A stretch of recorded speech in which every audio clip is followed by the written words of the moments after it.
नमस्कार दोस्तों। आज हम जो चर्चा करने वाले हैं वो चर्चा करने वाले हैं संधि की। क्योंकि कल की क्लास में हमने देखा था वर्ण विचार, और वर्ण विचार में हमने अक्षर, वर्ण और वर्णमाला, साथ ही साथ वर्णों का वर्गीकरण देखा हमने, जिसमें हमने देखे स्वर। स्वर जो होते हैं वो परंपरागत 13 होते हैं। वर्तमान में संख्या यदि पूछी जाए तो 11 होते हैं। शुद्ध व्यंजनों की संख्या 33 होती है। यदि कुल संख्या पूछी जाए तो 40 होती है। पहले वर्ण 52 होते थे, लेकिन मराठी का जो वर्ण है, अला वर्ण जो है, उसको सम्मिलित कर लिया गया है, तो वर्णमाला में वर्णों की संख्या 53 हो गई है, 53 हो गई। आज हम इस क्लास की जो चर्चा कर रहे हैं उसमें हम चर्चा करने वाले हैं दोस्तों संधि।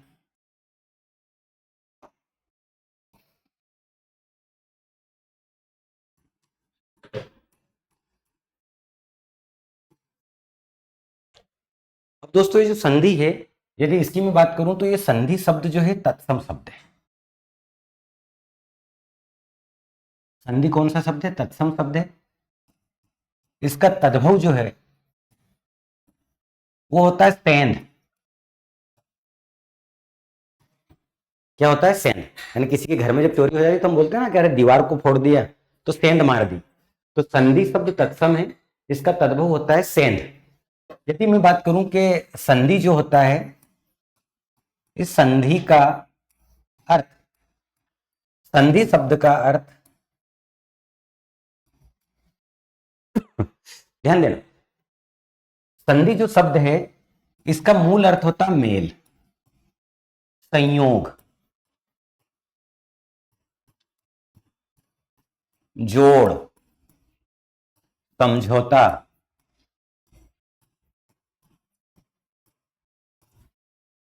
तो संधि शब्द का अर्थ क्या होता है? मेल जोड़, मेल जोड़, संयोग या समझौता। ठीक है। मेल मूल शब्द है, संयोग आप लगा सकते हैं, जोड़ लगा सकते हैं, समझौता लगा सकते हैं। चारों शब्द यदि रहते हैं तो जवाब आपका होना चाहिए मेल। तो संधि का अर्थ क्या होता है? मेल। ये संधि जो शब्द है इसके विलोम की यदि हम बात करें, संधि का विलोम,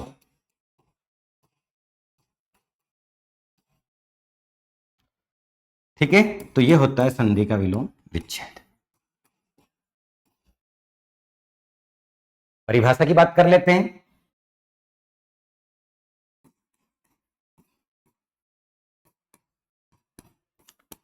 दो वर्णों के मेल को, दो वर्णों के मेल को संधि कहते हैं।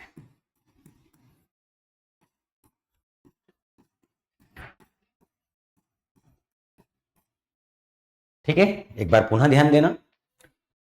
आपसे पूछ सकता है संधि शब्द कौन सा है, तो आपको ध्यान देकर लगाना है जवाब। तत्सम होता है संधि शब्द। संधि शब्द का तद्भव क्या होता है? तो सेंध होता है। संधि का अर्थ क्या होता है? तो मेल जोड़, संयोग या समझौता होता है। संधि का विपरीत, विपर्याय या विलोम क्या होता है? तो विच्छेद होता है। और दो वर्णों के मेल को हम संधि कहते हैं। ठीक है, या दूसरी परिभाषा भी आप देख सकते हो दोस्तों, संधि में, संधि में पहले शब्द की अंतिम ध्वनि व दूसरे शब्द का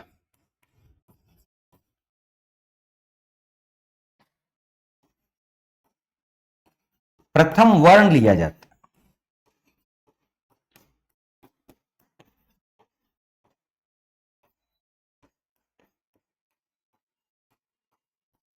इसमें हुए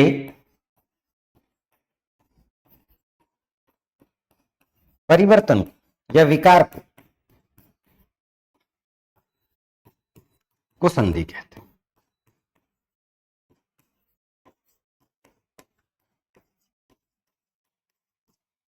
अब चूंकि मध्य प्रदेश सब इंस्पेक्टर में जो पाठ्यक्रम दिया है हिंदी भाषाई बोध, हिंदी भाषाई बोध में जो गद्य आएगा जिसमें 5 क्वेश्चन होंगे, 5 प्रश्न होंगे, वहां पर संधि से संबंधित लगभग लगभग एक प्रश्न निश्चित रूप से आपको देखने को मिलेगा। तो हमने दोनों परिभाषाओं की बात करी कि दो वर्णों के मेल को संधि कहते हैं। ये पहले से आपको याद है परिभाषा, कोई दिक्कत की बात नहीं है इसमें। ठीक है। संधि में पहले शब्द की कौन सी ध्वनि लेंगे? ये याद रखना। अंतिम लेंगे, ठीक है, कौन सी ध्वनि लेंगे? अंतिम लेंगे, अंतिम ध्वनि। वह दूसरे शब्द का प्रथम वर्ण लिया जाता है, इस बात का आपको ध्यान देना। पहले शब्द की अंतिम ध्वनि होगी, दूसरे शब्द का प्रथम वर्ण लिया जाता है। जब ध्वनि में और वर्ण में परिवर्तन होता है, विकार होता है, तो उससे एक नया शब्द बनता है, उसी को हम कहते हैं संधि। उसी को हम कहते हैं संधि, ठीक है।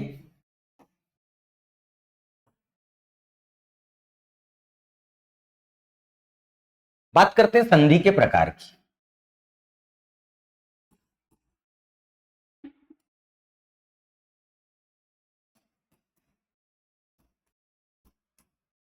संधि के 3 प्रकार है। स्वर संधि,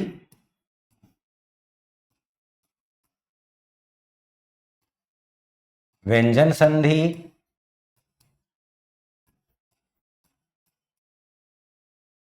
और विसर्ग संधि।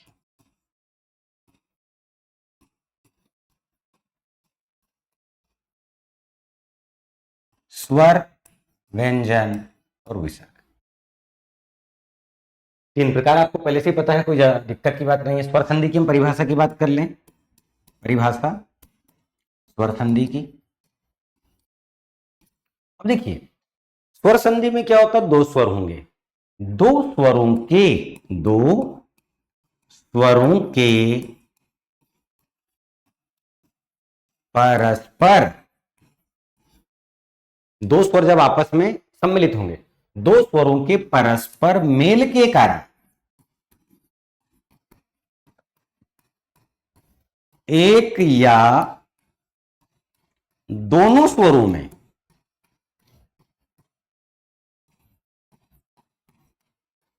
एक या दोनों स्वरों में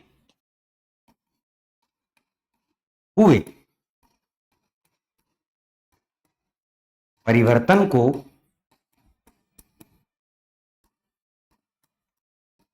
स्वर संधि कहते हैं।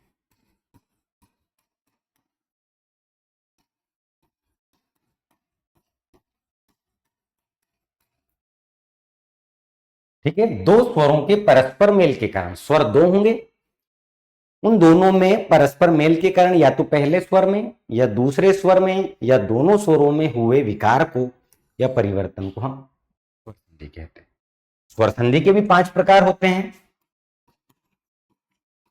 स्वर संधि के प्रकार, तो दोस्तों स्वर संधि के भी कितने भेद होते हैं, कितने प्रकार होते हैं? 5 भेद होते हैं, 5 प्रकार होते हैं। पहला है दीर्घ स्वर। कल मैंने आपको वर्णमाला पढ़ाई थी, याद आ रहा है? दीर्घ स्वर कितने होते हैं? 3, बड़ा, बड़ी, बड़ऊ। तो दीर्घ स्वर हो गया। फिर गुण स्वर, वृद्धि स्वर, यण स्वर और अयादी स्वर।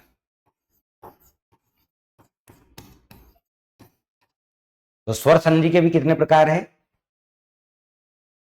5 प्रकार है, दीर्घ, गुण, वृद्धि, यण और अयादी। दीर्घ है, गुण है, वृद्धि है, यण है और अयादी। तो इस प्रकार से दो स्वरों के परस्पर मेल के कारण या तो एक या दोनों स्वरों में हुए विकार को, हुए परिवर्तन को हम स्वर संधि कहते हैं। स्वर संधि के 5 भेद हैं, उसमें है दीर्घ, गुण, वृद्धि, यण और अयादी। दोस्तों कुछ उदाहरणों की हम चर्चा करते हैं सभी के। यहां देखें आप, जैसे स्वर कितने होते हैं हमारे? 11 होते हैं। तो आ और आ, आ, ई, ऊ, ठीक है, और री। सबसे पहले हम दीर्घ स्वर के उदाहरणों की चर्चा करने वाले, ध्यान देना। दीर्घ स्वर में क्या होता है? आ के बाद लघु आ आए या दीर्घ आए, हमेशा बड़ा आ बनता। ई के बाद लघु ई आए या दीर्घ ई आए, हमेशा बड़ी दीर्घ ही बनती। ऊ के बाद ऊ आए, लघु आए या दीर्घ आए, हमेशा दीर्घ बनता है। यहां पर ऋषि वाला जो शब्द है ये मूल रूप से संस्कृत में आता है, हमारे हिंदी में ना के बराबर शब्द मिलते हैं कि ऋषि के बाद ऋषि आ जाए, ठीक है, री के बाद री आ जाए तो बड़ा ऋषि हो जाता है। अब जैसे री है, यहां पर भी ये री दिखाई दे रहा है आपको ऐसे, फिर इसके नीचे और मात्रा लग जाती है ऐसा। तो अब हिंदी में ऐसा लेखन नहीं होता है। जैसे एक उदाहरण देखिए, जैसे लिखा रहा पित्र और ये लिखा रहा ऋण,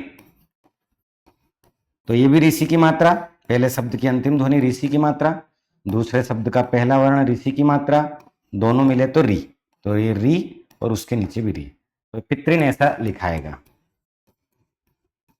ये पितृन आज से हमेशा लिखते हैं, लेकिन संस्कृत में जाएगा तो एक ऋषि के बाद नीचे ऋषि, तो ऐसा मान ले कि ऐसा अब प्रचलन में नहीं है। हिंदी में भी सिर्फ और सिर्फ ऐसा ही लिखने की परंपरा है।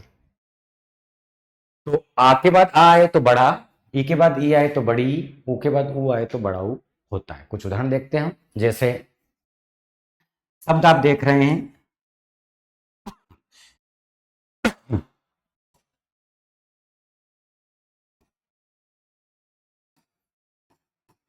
दैत्यारी, भोजनालय,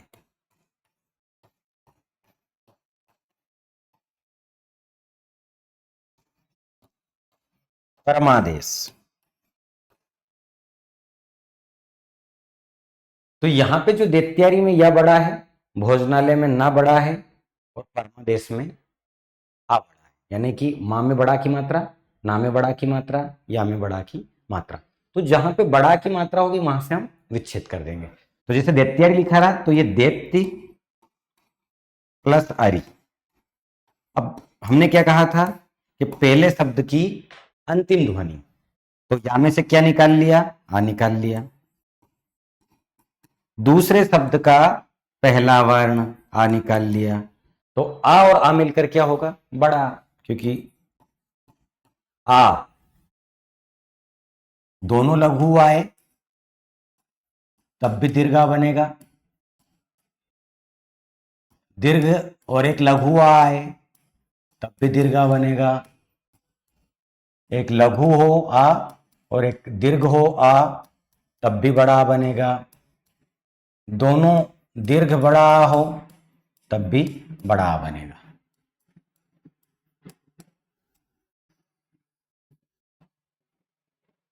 तो यहां पे छोटा छोटा बराबर बड़ा, तो बड़ा। मूल अर्थ है दैत्य का मतलब होता है राक्षस, अरि का अर्थ होता है शत्रु। तो दैत्य ने राक्षस, अरि ने शत्रु, तो राक्षसों के शत्रु कौन हुए, वो हुए दैत्यारी, और दैत्यारी कहा जाता है भगवान विष्णु जी को। भोजनालय तो सरल शब्द है, कोई दिक्कत ही नहीं, भोजन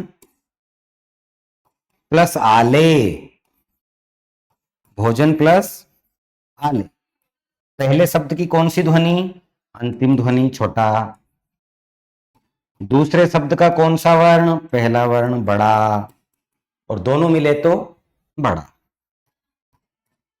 तो भोजन प्लस आले भोजनालय। परमादेश,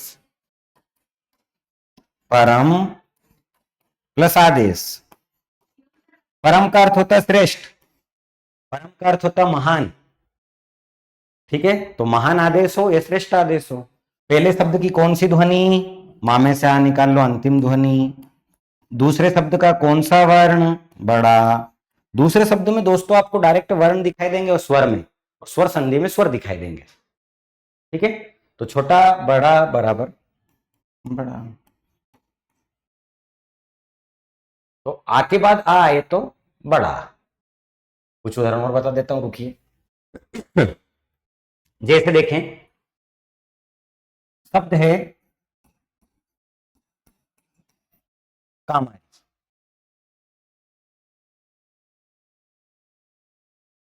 अब ये कामारी में जो हमने अभी दैत्यारी किया था वैसे ही शब्द है, काम प्लस हरि, शस्त्रास्त्र, शस्त्रास्त्र, तो काम प्लस हरि, पहले शब्द की अंतिम ध्वनि रहेगी, दूसरे शब्द की पहला वर्ण रहेगा, दोनों मिले तो आ प्लस आ बराबर बड़ा। शस्त्रास्त्र में शस्त्र प्लस अस्त्र पहले शब्द की अंतिम ध्वनि त्रा में से आ निकलेगा, अस्त्र का आ दिखाई देगा, दोनों मिलेंगे तो बड़ा हो जाएगा।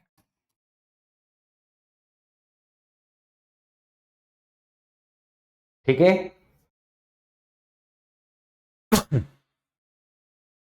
अब ये जो शब्द आप देख रहे हैं, इसमें हमने चर्चा ये की थी कि आ के बाद आ आए तो बड़ा।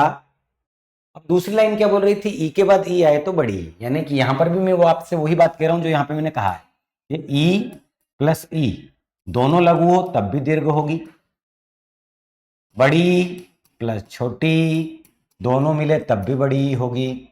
ठीक है, छोटी प्लस बड़ी दोनों मिले तब भी बड़ी होगी, और दोनों बड़ी होगी तब भी बड़ी।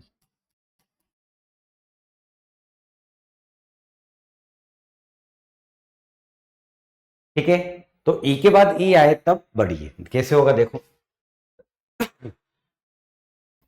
दीर्घ का हम दूसरा नियम देख रहे हैं। पहला हमने आ और आ की बात करी थी। यहां मैंने कहा आपसे कि शब्द है महेश्वर। अब देखिए मूल शब्द महेश्वर होता है, लेकिन हमने फिर भी यहां पे बड़ी की मात्रा लगा के एक शब्द बनाया महेश्वर। शब्द देख रहे हैं आप, परीक्षा, प्रतीक्षा, हरीश,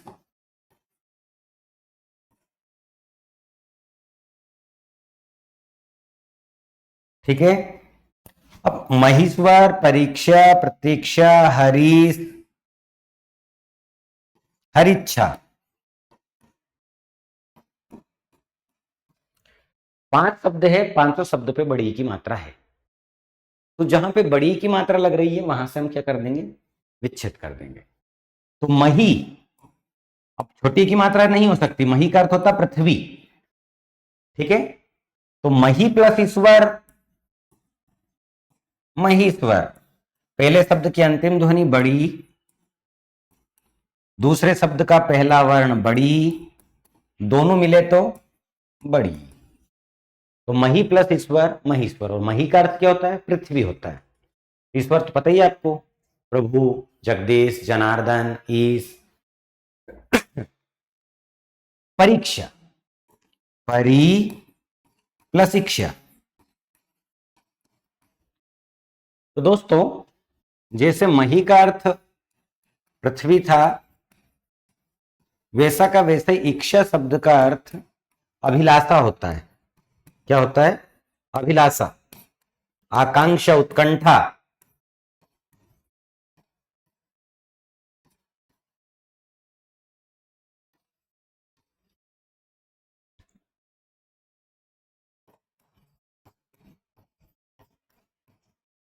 तो परि प्लस इच्छा, पहले शब्द की अंतिम ध्वनि छोटी, दूसरे शब्द का पहला वर्ण बड़ी, दोनों मिले तो बड़ी। यानी कि यहां पे दोनों की बात कर रहे हैं हम, बड़ी छोटी दोनों साथ में आ सकती है, दोनों बड़ी साथ में आ सकती है, एक छोटी एक बड़ी ये साथ में आ सकती है। प्रतीक्षा, प्रति प्लस इक्षा,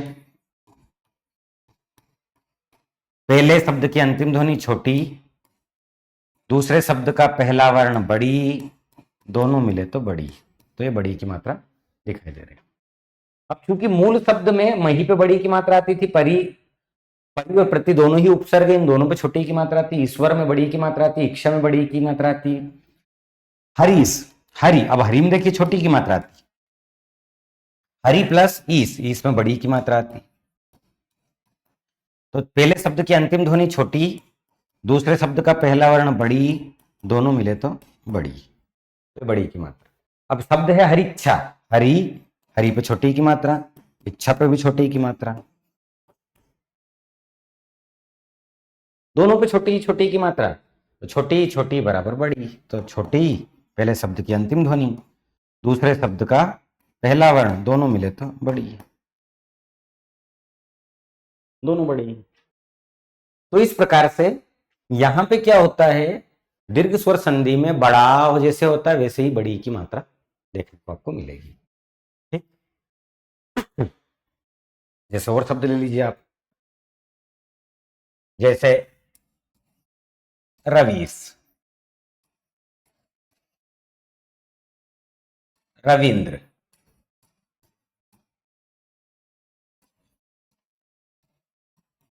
मुनीश्वर, ठीक है। तो रवीश हो गया, रविंद्र हो गया, मुनीश्वर हो गया। सतीश, जानकीस। तो दोस्तों सब पे मात्रा किसकी लग रही है? बड़ी की मात्रा लग रही है। लेकिन जब मूल शब्द होगा तो मूल शब्द में जैसी मात्रा हम लगाते आ रहे हैं, जैसी ध्वनि रहती है वैसा ही शब्द रहेगा। रवि, अब रवि पे कभी भी आप बड़ी की मात्रा नहीं देखोगे। रवि प्लस ईस, पहले शब्द की अंतिम ध्वनि छोटी, दूसरे शब्द का पहला वर्ण बड़ी, दोनों मिले तो बड़ी। रविंद्र, पहले शब्द की छोटी की मात्रा रवि, इंद्र पे छोटी की मात्रा, दोनों मिले तो छोटी प्लस छोटी बराबर बड़ी, तो बड़ी। मुनीश्वर, मुनि प्लस ईश्वर, बड़ी प्लस बड़ी बराबर बड़ी।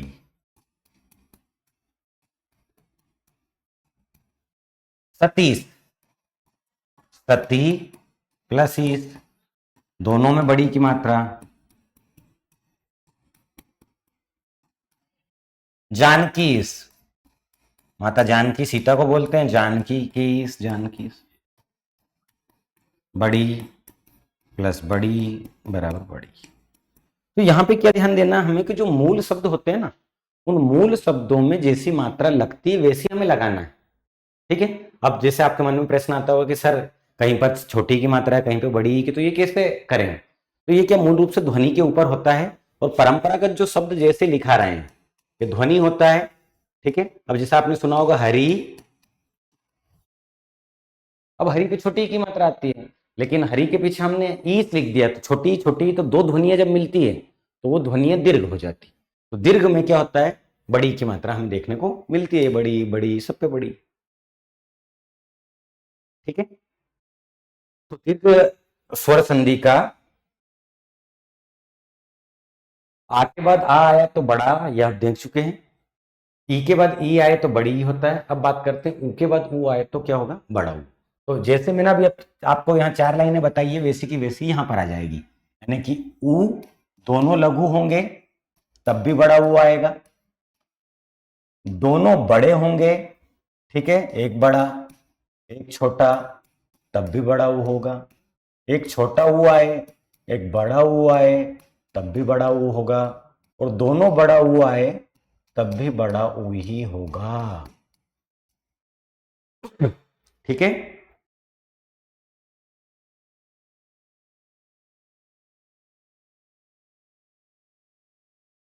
देखते कुछ शब्द देखते, जैसे एक शब्द आप देख रहे हैं लघुत्तम,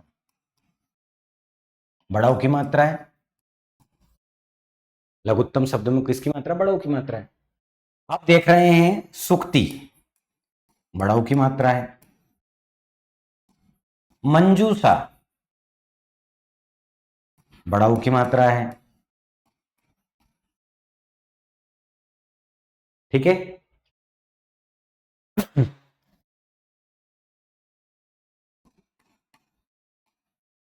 विधुदय, बड़ा ऊ की मात्रा है।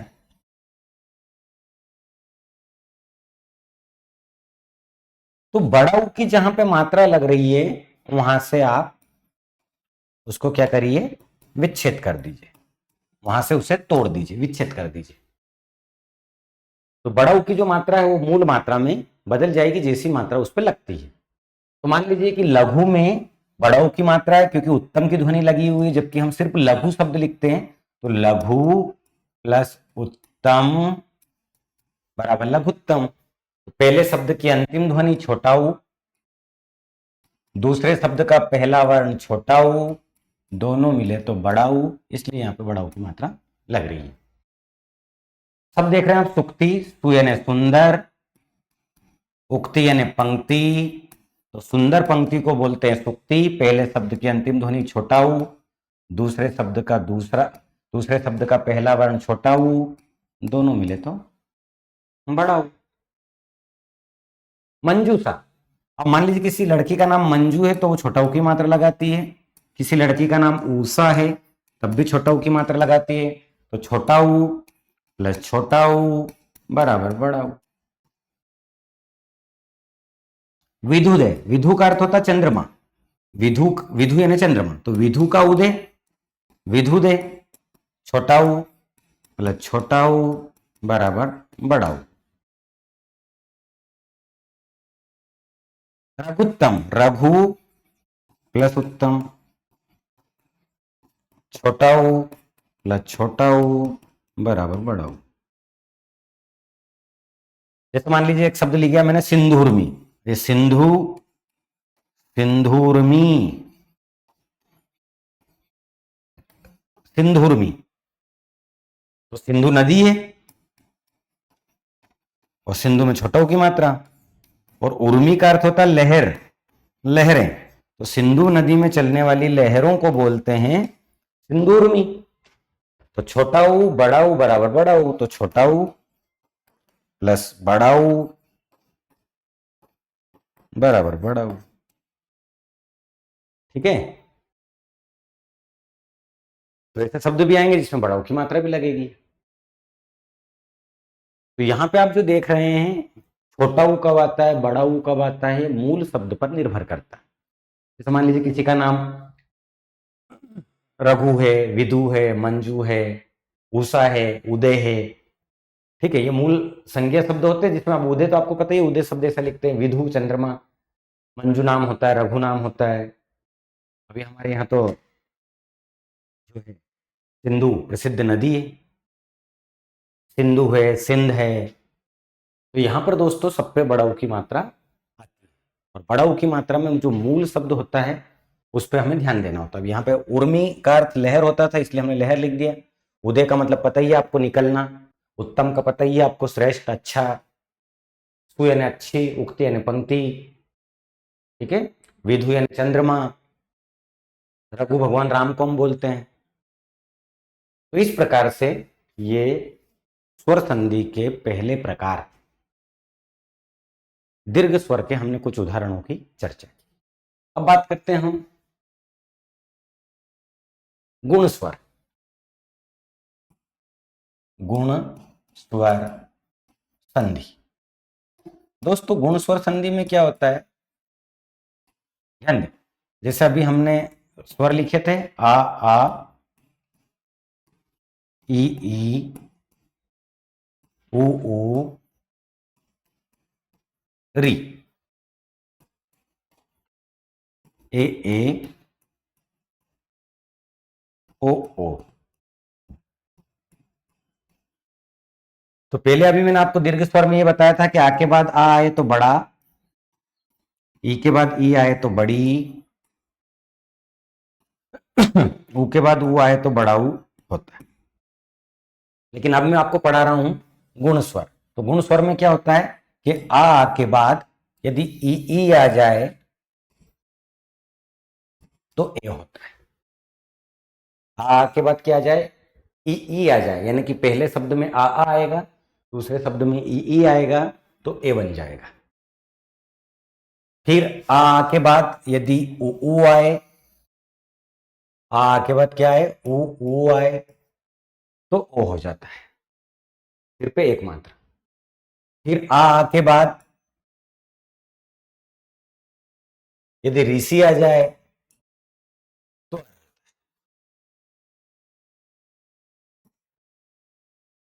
और इसी को हम बोलते हैं गुण स्वर संधि। एक बार पुनः ध्यान दीजिए, आ के बाद क्या है ई तो ए, आ के बाद क्या है ऊ तो ओ, आ के बाद क्या है ऋषि तो अर। ठीक है, तो इसका मतलब ये कि इनके तीनों का एक साथ उदाहरण बता दें। जैसे मान लीजिए किसी का नाम है महेश, ठीक है, परमोदय, महर्षि, तो ये एक ही मात्रा हो गई महेश में। तो महेश का क्या महा प्लस ईस, पहले शब्द की अंतिम ध्वनि बड़ा दूसरे शब्द का पहला वर्ण बड़ी, दोनों मिले तो ए महेश। तो ये हमने कहा ना अभी कि आ के बाद, तो आ के बाद तो बड़ा आ के बाद ई आए, ई तो ए, तो ये ई आ गया, तो ये हो गया। परमोदय, परम प्लस उदय, ये परम प्लस उदय। पहले शब्द की अंतिम ध्वनि छोटा, ये छोटा। दूसरे शब्द का प्रथम वर्ण उ, तो आ के बाद उ आए तो ओ होता है। कल भी हमने देखा था, यदि आपको वर्ण विचार के याद आ रहा हो तो मैंने कहा था ना कल के छोटा के बाद ई आए तो ए होता है, आ के बाद उ आए तो ओ होता है। याद आ रहा है आपको कल की क्लास? तो फ्लैशबैक में जाओ, थोड़ा ध्यान करो, अपने आप याद आ जाएगा। महर्षि, महा धन ऋषि। बड़ा के बाद यदि री आ जाए, बड़ा के बाद यदि री आ जाए तो अर होता है। ठीक है, तो गुण संधि के सबके कुछ उदाहरण आपको एक बार फिर बताता हूं। एक बार नियम पुनः रिकॉल कर लीजिए। नियम क्या कह रहा है? आ के बाद क्या आ जाए? ई आ जाए तो ए, आ के बाद क्या आ जाए? उ आ जाए तो ओ, आ के बाद क्या आ जाए? ऋषि आ जाए तो आर होता है। और तीनों के मैंने एक एक उदाहरण बताए। ये सिर पे एम एक ही मात्रा है, एक ये सिर पे ओ की मात्रा है, पाई के साथ एक, ये राखी रेप की मात्रा है। ठीक है, महर, ये राखी महर राखी मात्रा, तो महर से। चलिए एक एक करके सबसे पहले मैं इसके नियम को लेता हूं। ठीक है,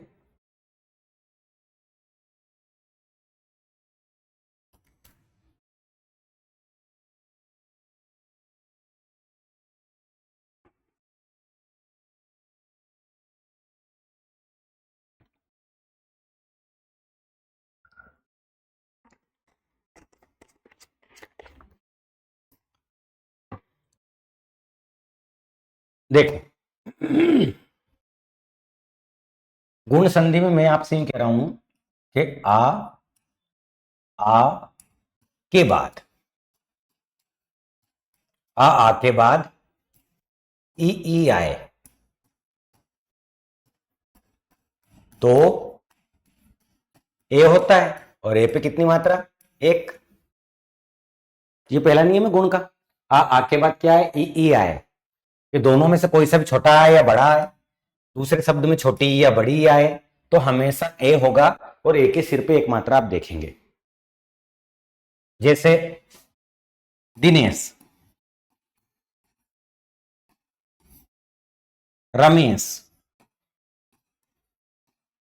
उमेश, प्रेत।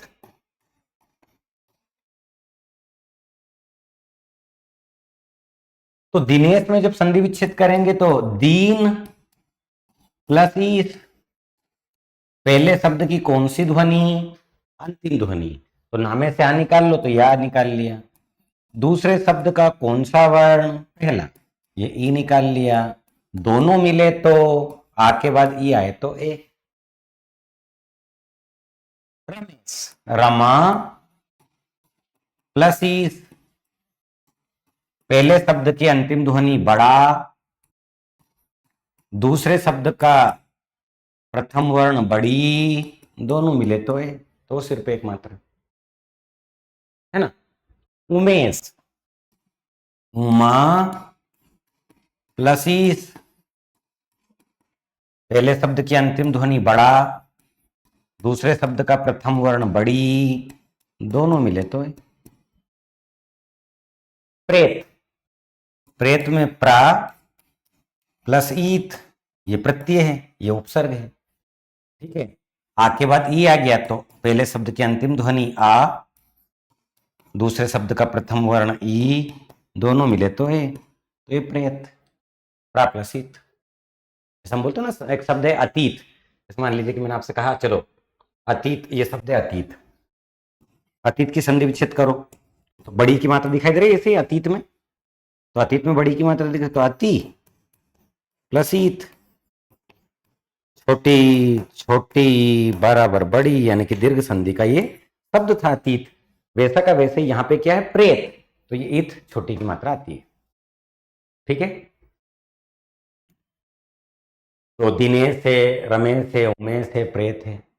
कुछ शब्द दोस्तों ऐसे होते हैं जिसमें दो शब्द भी बनते हैं, तो जब आप पैराग्राफ में जब वो गद्यांश आए, उस गद्यांश में कोई ऐसा शब्द बना दे वो, ठीक है, जिसमें संधि से संबंधित कोई दो शब्द हो, लेकिन बिल्कुल नजदीक का आपको जवाब लगाना, तो क्या लगाना उसकी मैं बात करता हूँ। देखिए ऐसे कुछ शब्द होते, ज्यादा नहीं होते, लेकिन फिर भी हम कुछ की बात करते हैं। देखो मान लीजिए कि शब्द आ जाता है कमलेश,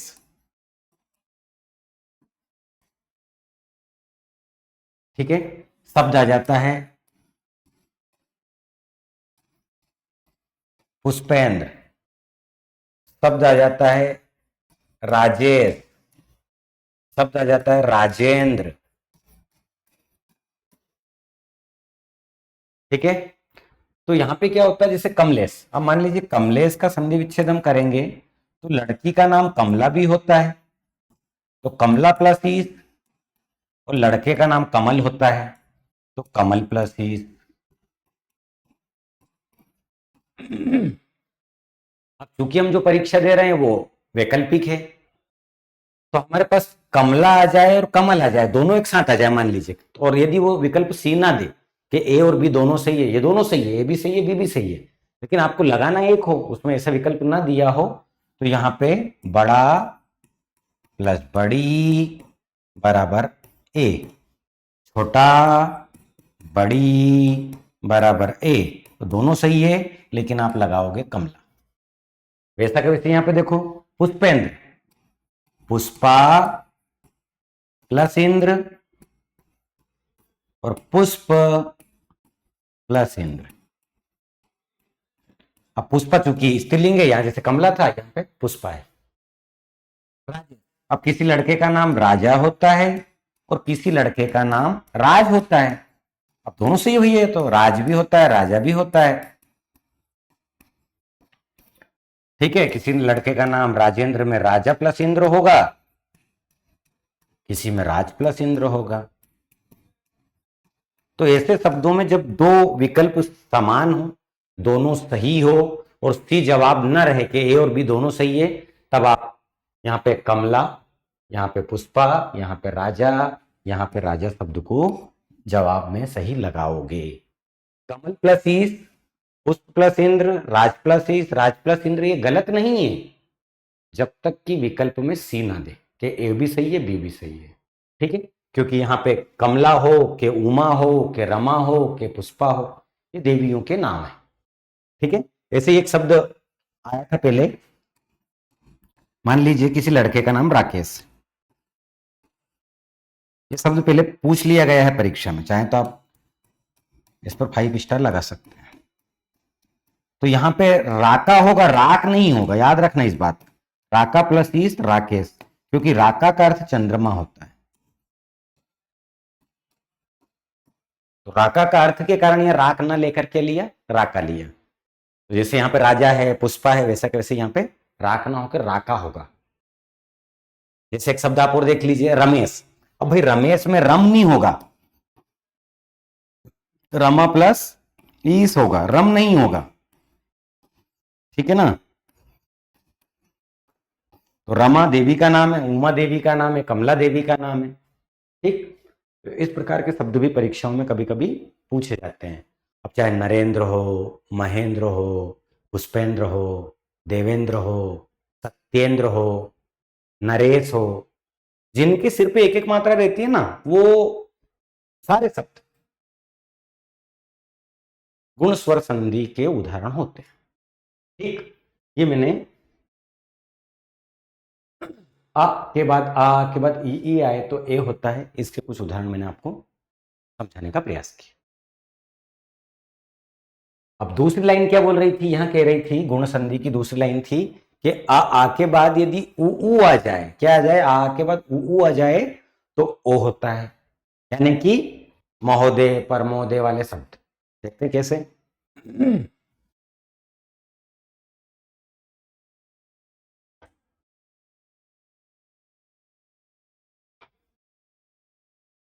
जैसे आ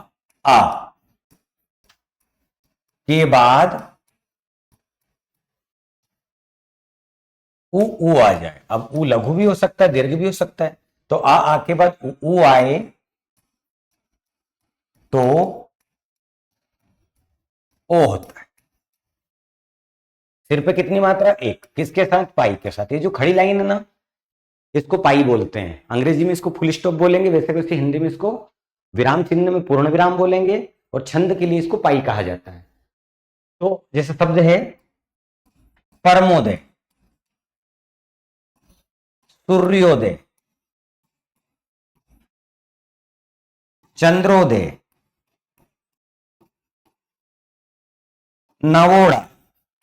ये जो नवविवाहिता वधु होती है ना, उसको नवोड़ा वधु कहा जाता है। नवोड़ा। तो सबके सिर पे एक एक मात्राएं हैं, वहीं से विच्छेद हो जाएगी। परमोदय का परम प्लस उदय। मैंने आपसे कहा परम का मतलब क्या होता है, रिपीट कर लीजिए। परम का अर्थ श्रेष्ठ भी होता है, महान भी होता है। पहले शब्द की अंतिम ध्वनि छोटा, दूसरे शब्द का पहला वर्ण उ, दोनों मिले तो आ के बाद उ आए तो ओ। सूर्योदय, सूर्य। अब साउथ में जाओगे तो आप सूर्या हो जाएगा, जैसे पुष्पा, सूर्या। तो सूर्य, जबकि मूल शब्द है सूर्य, तो सूर्य प्लस उदय सूर्योदय। आ प्लस उ बराबर ओ। चंद्रोदय, चंद्र प्लस उदय। छोटा छोटा उ, दोनों मिले तो ओ, आके बाद उ आए तो वो होता है नवोदय। नव प्लस उदय, आ उ बराबर ओ। नवोड़ा दोस्तों, पहले पहले नव प्लस उड़ा, यहां बड़ा हुआ आएगा, याद रखना इस बात को, बस इस पर ध्यान देना आप। नवोड़ा शब्द पर।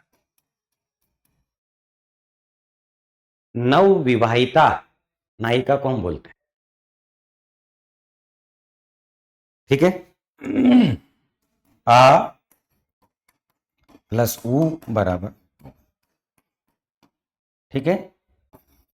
नववधु,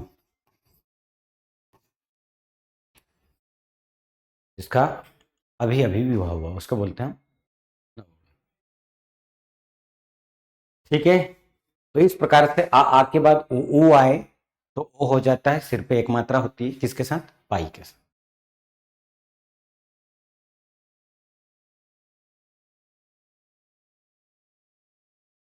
जैसे वक्रोक्ति,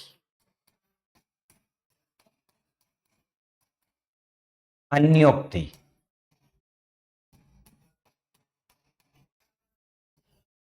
समासोक्ति,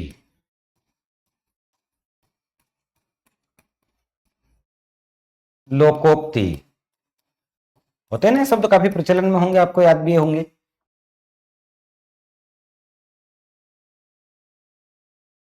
अब सब में क्या है? उक्ति। उक्ति है तो वक्र, वक्र यानी टेढ़ा, प्लस उक्ति।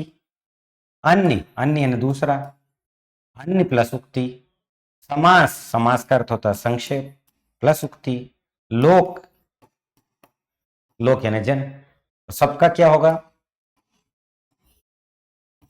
प्लस उक्ति होगा,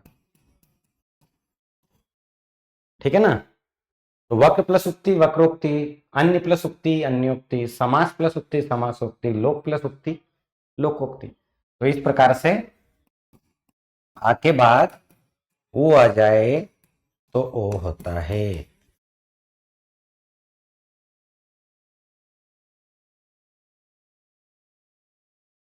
ठीक है।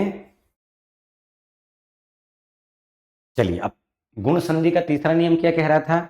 गुण संधि का तीसरा नियम कह रहा था दोस्तों कि आ के बाद, आ के बाद री आए तो अर होता है, और ये राधा है और जब भी रा आधा होता है तो रेफ मात्रा में वो आधा रा बदल जाता है। कौन सी मात्रा में? रा की रेफ। जैसे देवर्षि, सप्तर्षि,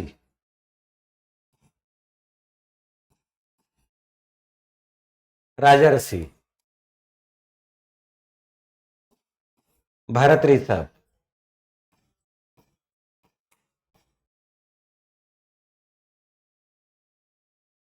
सब पे रा की रेफ लगी हुई है, वहां से विच्छेद कर दीजिए। तो जब हम विच्छेद करेंगे तो रा की ध्वनि क्या है? शब्द के पहले सुनाई देगी, ऋषि के पहले। महर्षि, महर, महर, देवर। ठीक है, तो जैसे देवर्षि तो देव प्लस ऋषि, तो पहले शब्द की कौन सी ध्वनि थी? अंतिम आ। दूसरे शब्द का कौन सा वर्ण था? री। दोनों मिले तो अर। सप्तर्षि, सप्त प्लस ऋषि, आ प्लस री बराबर अर।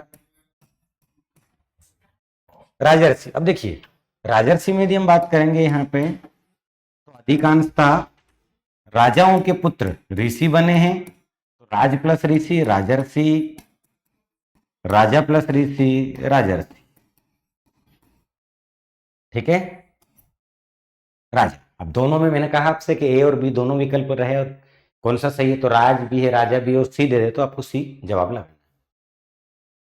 तो आ प्लस बराबर आ, दोनों मिले तो री, तो और हो जाएगा दोनों का, है ना। भरत ऋषभ, भारत प्लस ऋषभ, पहले शब्द की अंतिम ध्वनि आ, दूसरे शब्द का प्रथम वर्ण री, दोनों मिले तो आर। ठीक है, तो तीसरी लाइन क्या बोल रही थी? आ के बाद री आए तो आर होता है, तो ये ऐसे आर हो जाता है। जैसे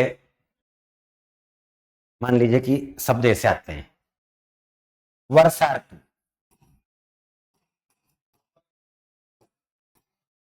महर्ण।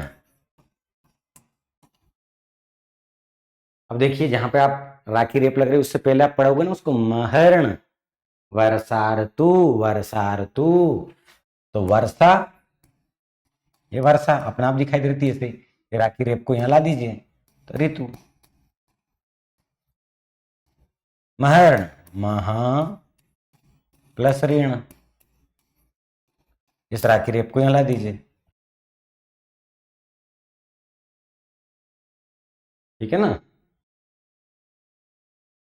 तो इस प्रकार से दोस्तों ये आपका दूसरा नियम गुण स्वर संधि का कंप्लीट।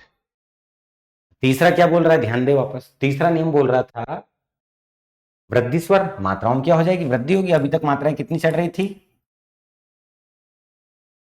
एक एक मात्राएं लग रही थी। अब यहाँ पे मात्राओं में वृद्धि हो जाएगी तो वृद्धि स्वर संधि। वृद्धि स्वर में कैसे देखो, आ आ, ठीक है, के बाद आ के बाद यदि ए आए, आ के बाद ए आए तो ऐ हो जाता है। मात्रा दिखाई एक दे रही है लेकिन लगती शब्दों पर दो है। आ के बाद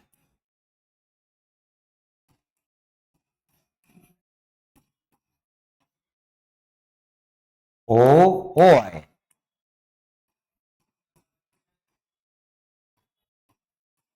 तो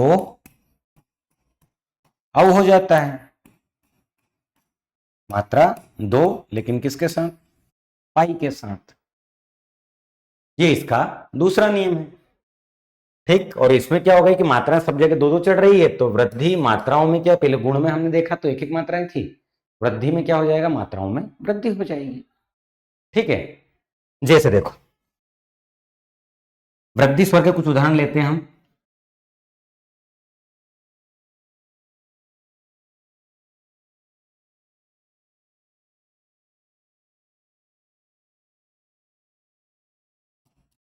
एक एक,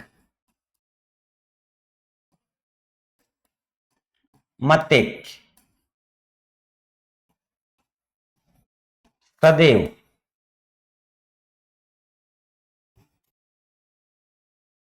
विश्वेक,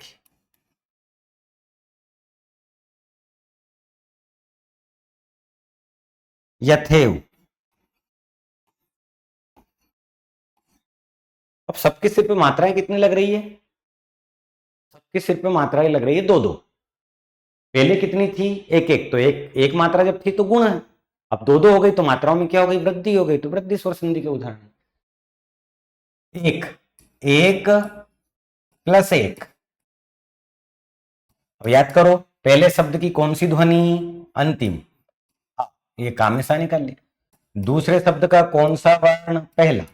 तो आ के बाद ए आए, आई होता है। आ के बाद ए आए तो क्या होता है? आई होता है। ये आई, आई के कारण दो मात्रा चढ़ गई। मत एक, मत प्लस एक, मत प्लस एक। अब इस एक का अर्थ एकता होता है। इस एक का अर्थ क्या होता है? एकता होता है। तो पहले शब्द की कौन सी ध्वनि? रिपीट कर लीजिए, पहला वर्ण आ, अंतिम वर्ण है ना, फिर आई। तो आ के बाद आई आए तब भी आई होगा। आ के बाद ए आए, ए आई आए, हमेशा ही आई होगा। सदैव, सदा प्लस एव, एव का अर्थ होता ही, सदा ही।